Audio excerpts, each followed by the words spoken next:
শুনেন সরকার, ইতিমধ্যে অনেকেরই ফর্ম রিজেক্ট করা হয়ে গিয়েছে, কিন্তু তাতে তাদের কোনো দুঃখ নাই কো। তাদের দুঃখ একটাই যে কিসের জন্য এই ফর্মটা রিজেক্ট করা হলো সেইটাই তারা জানতে পারলো না। দেখেন সরকার, সমস্ত কথাই যদি আমরা আপনাকে বলতে আসি তাহলে আপনি তো পাগল হয়ে যাবেন দুদিনই। হ্যাঁ, এবার আপনাকে যারা পাগল করানোর চেষ্টা করছে তাদেরকে আমি আজ কথাটা কইতে এসেছি, সরকারকে লয়। বলি ও মানে মামার বাড়ির আবদার পেয়েছো যে ফর্মটাকে তোমরা রিজেক্ট করছো, ঠিক আছে, কিন্তু কি কারণে করছো সেই ডিটেলসটা একেবারে SMS এর সঙ্গে দাও। ওই বলতে এসো না আর একবার পরে তোমাদেরকে বলে দেওয়া হবে। আরে একবার করে ফর্মই তোমরা ধরতে পারো না, গাদা গাদা ফর্ম এখন পড়ে আছে, আবার তোমরা দ্বিতীয়বার করে আর এক ব্যক্তিকে খুশারত দিতে যাবা, মানে খবর দিতে যাবা। দরকার নাই বাপু, যার ফর্ম রিজেক্ট করা হচ্ছে তাকে সরাসরি বলে দেওয়া হোক এই কারণে তোমার ফর্মটি রিজেক্ট করা হলো।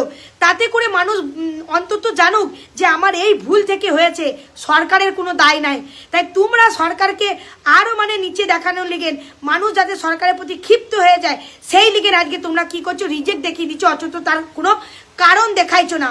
আর মানুষের, সাধারণ মানুষের একটাই বক্তব্য, আমার ফর্ম রিজেক্ট হোক ক্ষতি নাই, কিন্তু কি কারণে হলো সেই কারণ কিন্তু জানার অধিকার সকলের আছে। তাই দয়া করে আপনারা যখনই কোনো ফর্ম রিজেক্ট করছেন একেবারে লিখে দিন, রিজেক্ট যখন একটা SMS দিয়েছে যেন সে তার মধ্যে লেখা থাকে যে এই আধার কার্ডের এই লেগেন বা ব্যাংকের বই বা যে তথ্যর জন্য হইল না সেইটা যেন লেখা থাকে।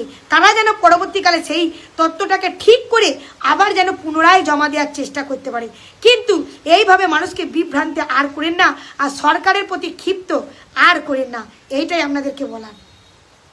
মোটামুটি যারা অন্নপূর্ণার ভান্ডারের টাকা পায়নি, আমি একটা ছোট্ট অ্যানালিসিস করেছি তারা কি করতে পারে।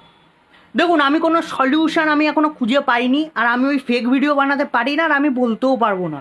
যেইটুখানি আমি জানি সেইটুখানি আপনাদের বলবো। আচ্ছা, আমি একটা গ্রাম পঞ্চায়েতকে ফলো করেছিলাম যেখানে গ্রামে প্রায় 325 জন থাকে, 325 জন ফর্ম ফিল আপ করেছে, সেখান থেকে 200 জন পায়নি, 125 জন পেয়েছে। মানে হলো গিয়ে যে যারা পায়নি তাদের মধ্যে থেকে বেশিরভাগ লোকই গরিব মানুষ, তারা সৎভাবে ফর্ম ফিল আপ করেছে। আপনিও সৎভাবে ফর্ম ফিল আপ করেছেন, ওই জন্যই আপনি পাননি, কারণ আপনি তো সৎ। আপনার পেয়ে কী হবে? সরকার সতেদের চেনে না, সরকার চেনে যারা অসৎগিরি করেছে। কারণ যে সরকারি চাকরি করছে, যার কোটি টাকার বিজনেস, যার লাখ টাকার সম্পত্তি, যে বাংলাদেশের 10 কাঠা বেচে এখানে 2 কাঠা কিনেছে, 10টা প্রপার্টি করেছে, তারা পেয়ে গেছে। ট্রাইব্যুনালে অ্যাপ্লাই করা ব্যক্তিরা পেয়ে গেছে। ভোট যারা কোর ভোটার, আমরা 2002 সালে আমার বাবা মা ভোট দিয়েছে, তাদেরকে আমার মাকে দেয়নি। ঠিক আছে? আচ্ছা, আপনারা কি করতে পারেন? সলিউশনটা হচ্ছে, দেখুন, যদি আগস্ট মাস অবধি তো লাস্ট, যদি পেয়ে যান তো অতি উত্তম, আর যদি না পান চুপচাপ দাঁতে দাঁত চেপে সহ্য করুন। মানে এর ছাড়া আপনাদের কাছে কোনো উপায় নেই। সরকার এসবে কান দেবে না, যেমন হকার উচ্ছেদ করার পর কান দিচ্ছে না, ওই 2 দিন 3 দিন লাল ঝান্ডার তলায় গিয়ে কোনো লাভ হবে না। সব কটা পলিটিক্যাল পার্টি হারামি। কি করবেন? 29 ইলেকশন আছে, 31 ইলেকশন আছে, চুপচাপ গিয়ে নোটাতে ভোটটা দেবেন। কারণ আমি এই কারণটা বলে দিচ্ছি, নোটাতে যখন আমাদের স্টেটে যদি 80 থেকে 70% ভোট পড়ে, আর যদি 20 থেকে 30% মানুষও নোটায় ভোট দেয়, দিল্লির সিংহাসন থেকে শুরু করে রাজ্যের যারা বসে রয়েছে বড় বড় পার্টি অফিসে এসি রুমে বসে রয়েছে, পশ্চাৎ দেশের নিচের যে চেয়ারটা আছে না, ওটা নড়ে উঠবে। বড় বড় সরকারি আমলারা, বড় বড় যারা গভর্নমেন্ট অফিসিয়ালরা রয়েছে, IAS IPS বড় বড় যারা রয়েছে, তাদের পশ্চাৎ কেঁপে উঠবে। কেন বলুন তো? কারণ ওরা এখন ভয়ে কাঁপবে যে মানুষ কোনো পলিটিক্যাল পার্টিকে চাইছে না, তারা চাইছে একটা নতুন নিয়ম। বুঝতে পেরেছেন? তাদের পশ্চাৎ দেশ কেঁপে উঠবে, তারা বুঝতে পারবে যে রেভলিউশন আসতে চলেছে। এটা ফ্রান্সেও হয়েছিল। যারা একটু রাজ্যের পলিটিক্স এবং দেশের পলিটিক্স বা বিদেশি পলিটিক্স নিয়ে একটু পড়াশোনা করেছে তারা বুঝতে পারে যে এটা কত বড় হারামি। এটা করবেন, দেখবেন অটোমেটিকলি আপনাদের পায়ে ধরে। এখন আর আপনাদের কথা শুনবে না ওরা আপনাদের কথা শুনবে না। আপনারা ওই হৌল্লাও করে যাবেন, আপনাদের কথা ওরা শুনবে না। এটা দেখুন, একবার ফলো করে দেখুন।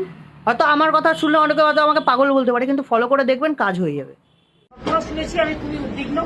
এর আগেও ভগবানপুর মিদনাপুরে, পটাশপুর মিদনাপুরে, কুচবিহারে, দুর্গাপুরে, বেহালায়, দিনহাটায়, পানিহাটিতে অনেক জায়গায় অনেক মেয়ে ধর্ষিত হয়েছে। এবং আজকেও বারুইপুরে যে ঘটনা এক মারাত্মক রূপ নিয়েছে, কারণ মানুষ সহ্য করতে করতে মানুষের ধৈর্যের বাঁধ ভেঙে গেছে। যতটুকু আমি শুনতে পেয়েছি। কারণ আমি কোনোদিন জীবনে কোনো দাঙ্গা হাঙ্গামা করার পছন্দ করি না এবং করিনি। আমি ভেবেছিলাম আমি তাদের পরিবারে একাই যাব এবং গিয়ে তাদের শোক সন্তপ্ত পরিবারের সাথে একটু দেখা করবো, তাদের কথা শুনে আসবো। কিন্তু দেখুন, আমার বাড়ির সামনে থেকে একেবারে সমস্ত রাস্তা মোড়ে মাথা থেকে আমার বাড়ি পর্যন্ত রুট মার্চ হচ্ছে এবং পুরোপুরি প্রায় 1000 পুলিশ, সিআরপিএফ থেকে শুরু করে আরো সমস্ত পুলিশ, ছেলে পুলিশ, মেয়ে পুলিশ, গুন্ডা দমন পুলিশ, ডাকাত দমন পুলিশ, গাঁজা দমন পুলিশ, সবাই মিলে সেখানে জমায়েত হয়েছে। কি না তো আমাদের নাকি নজরবন্দি করে রাখা হয়েছে, আমি শুনছি হাউস অ্যারেস্ট করা হয়েছে, মুখে না বললেও এটা তো সেটাই প্রমাণ হয়। এমন কি ঘটলো যে আমার বাড়ির সামনে রুট মার্চ করতে হচ্ছে? এখানে তো কোনো 144 ধারা নেই।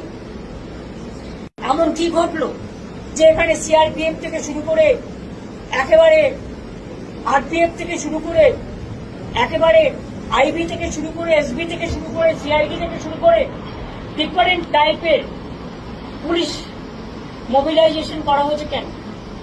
আমরা কি চোর না ডাকাত? না আমি জীবনে কোনোদিনও দাঙ্গা করেছি? যখনই যেখানে মানুষ বিপদে পড়েছে, এমনকি যেটা নিয়ে আমাদের সকল মানুষ দিন রাত জেগেছে, আমিও কিন্তু মিছিল করেছি, প্রতিবাদ মিছিল, এবং সঙ্গে সঙ্গে আমি তার বাবা মার সাথে কথা বলেছিলাম, তাদের বাড়িও গিয়েছিলাম। দেখুন, কেউ আমাকে পছন্দ করতে পারে না করতে পারে, সেটা আলাদা ব্যাপার, কিন্তু আমি তো আজকে তো আমার কোনো সিকিউরিটিও নেই, আমি তো একা। তাহলে আপনাদের আমাকে নিয়ে এত চিন্তা কেন? আপনারা আমাকে বেরোতে দিচ্ছেন না কেন?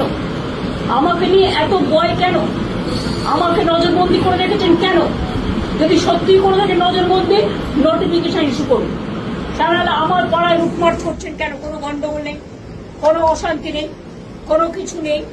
আপনারা কেন এত পুলিশ মোবিলাইজেশন করেছেন? ইভেন এটাও ভুলে গেছেন শিষ্টাচার। রাতের বেলায় এত পুলিশ মোবিলাইজেশন করে রেখে দিয়েছে। আমি জানি না আপনারা কি চান। আর্টিকেল 14 থাকবে না, আর্টিকেল 19 থাকবে না, আর্টিকেল 21 থাকবে না, শুধু আপনারা একাই থাকবেন আর এক পক্ষ থাকবেন। অন্য পার্টি গেলে সাতকুল মাপ, আর আমার বেলায় তৃণমূল ধাপ, বন্ধ ধাপ। শুনুন, আমরাই অরিজিনাল তৃণমূল কংগ্রেস, তো তাই আমাদের ভয় পায়, কর্তাবদের ভয় পায় না, বেঈমানদের ভয় পায় না। তাই যারা বিজেপির সাথে মিলে আছে তাদের মিছিল মিটিং করতে যেতে দেয়, আমাকে দেয় না। তো আমি একা মানুষ, আমি তো আজকে কমন করি, আমি তো লেস ইম্পর্টেন্ট পার্সন। আমি মনে করি আমি less important person from the beginning. Even আমি যখন ভিআইপি ওরা কনসিডার করতো, আমি কনসিডার করতাম না, আমি ট্রাফিকে দাঁড়াতাম। তার কারণ আমি কোনোদিন আমার সাধারণ জীবনযাপন থেকে সরে যাইনি, কোনোদিন যাবও না। কাজে আপনাদের কাছে আমি বলবো, যে কথা বলছে অরিন্দম ভাই সম্পূর্ণ সত্য।